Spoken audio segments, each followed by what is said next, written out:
आज मैं अगर तुम लोगों जैसे लोगों की चलती ना मूवी माफिया और तुम जैसे सड़े हुए सूडो जर्नलिस्ट की चलती तो आज मैं इंडिया की टॉप एक्ट्रेस और हाईएस्ट पेड एक्ट्रेस नहीं होती। तो इन लोगों ने मुझे धमकी देना शुरू किया है कि मुझे बैन कर देंगे या मेरी कोई चीज़ का मुझे कवर नहीं करेंगे या मेरा करियर बर्बाद कर देंगे। अरे नालायकों, देशद्रोहियों, बिकाऊ लोगों, तुम लोगों को खरीदने के लाखों भी नहीं चाहिए। तुम लोग तो इतने सस्ते हो, 50-60 रुपए में बिछ जाते हो।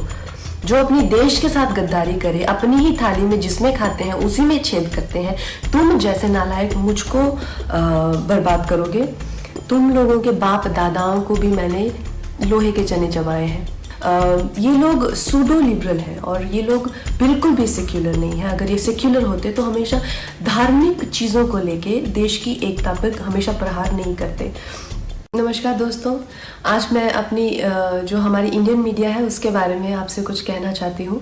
लेकिन मैं ये ज़रूर कहूँगी कि ऐसा नहीं है कि हर जगह अच्छे लोगों के साथ में कुछ बुरे लोग भी होते हैं। और जो मीडिया है उसने जितना मुझे प्रोत्साहित किया है, जितना मुझे प्रेरित किया है, इतने अच्छे सलाहकार, इतने अच्छे दोस्त जो मुझे मीडिया में मिले हैं, मैं कहूँगी कहीं ना कहीं मेरी सफलता में उनका बहुत बड़ा हाथ है। उनकी मैं हमेशा आभारी रहूँगी।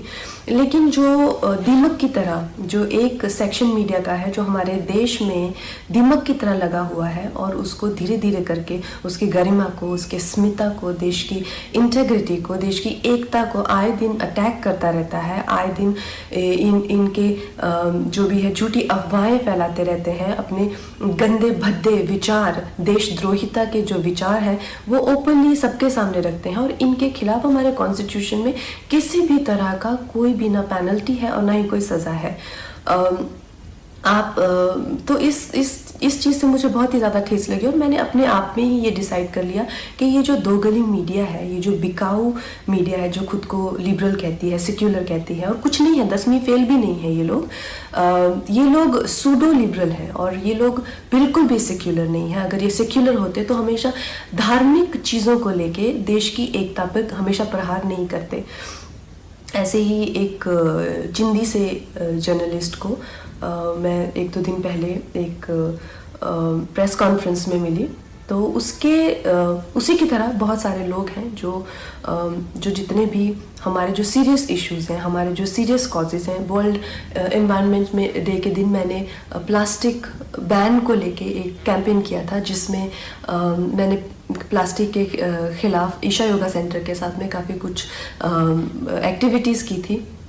इस जर्नलिस्ट को मैंने उसकी खिल्ली उड़ाते हुए देखा। फिर मैंने काउ स्लॉटर के अगेंस्ट, एनिमल क्रूलिटी के अगेंस्ट एक कैंपेन किया, उसका भी ये मजाक उड़ा रहा था। एक शहीद पे मैंने फिल्म बनाई, उसके नाम की खिल्ली उड़ा रहा है। और प्लीज़ आप ये गौरतलब ये है कि इनके पास किसी भी तरह का कोई तर्क वितर्क, समीक्षा या विचार जो कि एक पत्रकार का हक है, उस तरीके से नहीं गाली गलौज करके, गंदी बातें लिख के प्रोफेशनल ट्रोल्स जो हैं खुद को मुफ्त का खाना खाने पहुंच जाते हैं ये हर जगह प्रेस कॉन्फ्रेंस पे। मैं जानना चाहती हूँ कि कोई तो क्राइटेरिया होना चाहिए कि अगर आप खुद को जर्नलिस्ट कह रहे हैं, क्या आपने किया हुआ है? मुझे एक अपना लिखा हुआ कोई ना कोई एक पीस या एक ब्लॉग, जैसे मैं खुद को अगर कलाकार कहती हूँ तो कुछ तो होना चाहिए टू माई क्रेडिट। आप खुद को क्यों पत्रकार कह रहे हैं? किस लिए आप पत्रकार बने हुए हैं?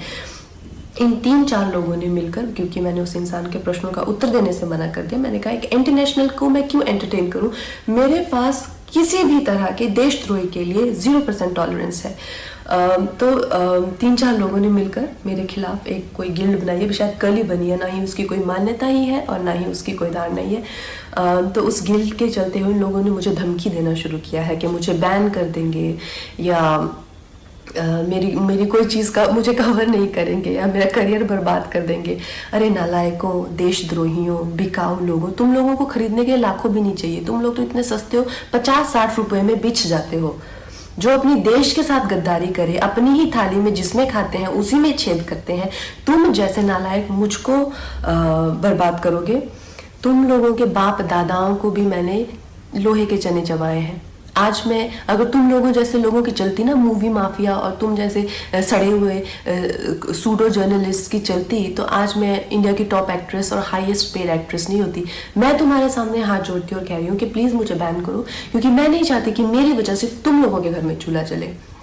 और इससे ज़्यादा बड़ा एहसान आप मुझ पे नहीं कर सकते कि आप मुझे बैन कीजिए। और जो भी मेरे भाई बहन इस देश के जो युवक युवतियाँ हैं जिन्होंने इन लोगों का बहिष्कार किया है, और जब मणिकर्णिका फिल्म भी आई थी और मूवी माफिया उसके अगेंस्ट पूरी गैंग अप हो गई थी, तो इन बच्चों ने इतने अच्छे तरह से हर दिन we stand with Manikarnika trend किया, उस फिल्म को बहुत सफल बनाया। फिल्म ने 150 करोड़ से ज़्यादा का बिजनेस किया, और इस चीज़ से मुझे इतना गर्व है अपने देशवासियों पर। आप लोगों के लिए जो हो पाएगा उससे भी ज़्यादा करके दिखाएंगे। बहुत बहुत धन्यवाद।